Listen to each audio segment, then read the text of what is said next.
Welcome back. Well, today is the anniversary of the first Green Bay Packers stockholders meeting all the way back in 1923. Now, the initial price for a share of that stock, $5. Yeah, pretty good deal, maybe at that time. Would be now. Yeah, for sure now. Sales of the stock saved the franchise. It's been repeated a total of 6 times over the 100-year-plus history, making the Packers, as we all know, a truly community-owned team. Tonight, our We the People series heads to the Packers Hall of Fame to learn about the team's humble beginnings.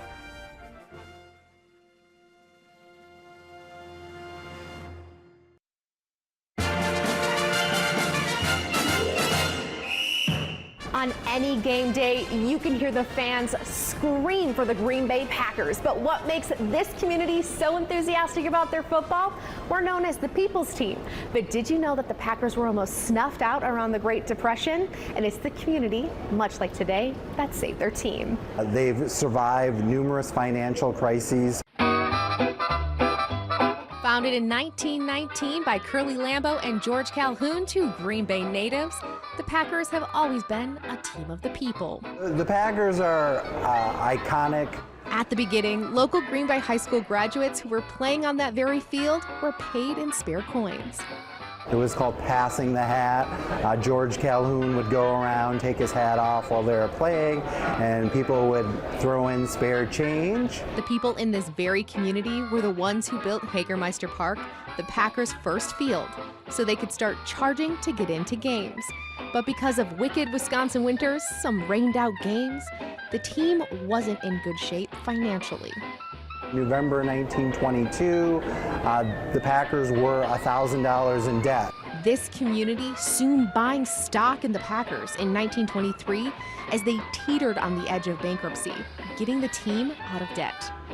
This is where the community really stepped up.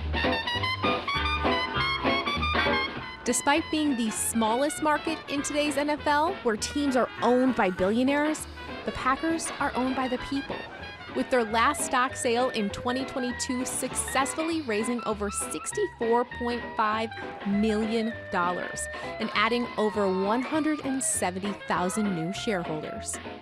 The passion for the organization, I think, and the unique history of the Packers just intrigues people of all ages. And now the Packers give back through their charity work, donating millions each year to charitable organizations and regularly allowing guests into the stadium for tours, sleepovers, and scavenger hunts.